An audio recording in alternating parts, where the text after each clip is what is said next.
এবার সংস্কার প্রশ্নে পিছপা হলে দেশে রাজনৈতিক স্থিতিশীলতা আসবে না বলে মন্তব্য করেছেন পরিবেশ, বন ও জলবায়ু পরিবর্তন মন্ত্রণালয়ের উপদেষ্টা সৈয়দ রিজওয়ানা হাসান।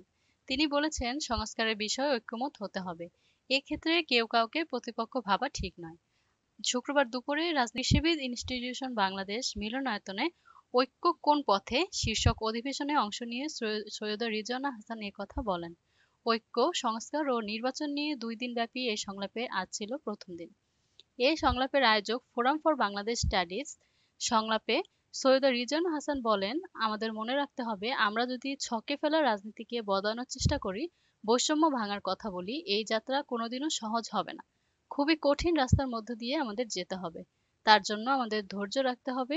তিনি বলেন, প্রথাগত বিষয়গুলো একদিনে ভাঙা যাবে না। পরিবর্তনের দায়িত্ব শুধু সরকারের নয়, সবাইকেই নিতে হবে। রাজনৈতিক নেতাদের ভূমিকায় সেখানে অনেকটা বড়। শুধু কাগজে কলমে সংস্কার করলে হবে না, এটা চর্চা করতে হবে, যাতে মানুষ সুফল পায়। শেখ হাসিনার স্বৈরশাসনের যে অবসান ঘটবে তা ৩-৪ আগস্টের আগে অনুমানও করতে পারেননি বলে জানান রিজওয়ানা হাসান। বিপ্লবের মাধ্যমে আসা অন্তর্বর্তী সরকারের ম্যান্ডেট নিয়ে চিন্তিত নয় বলেও উল্লেখ করেন তিনি। বলেন, এবার সংস্কার প্রশ্নে পিছপা হলে দেশে রাজনৈতিক স্থিতিশীলতা আসবে না।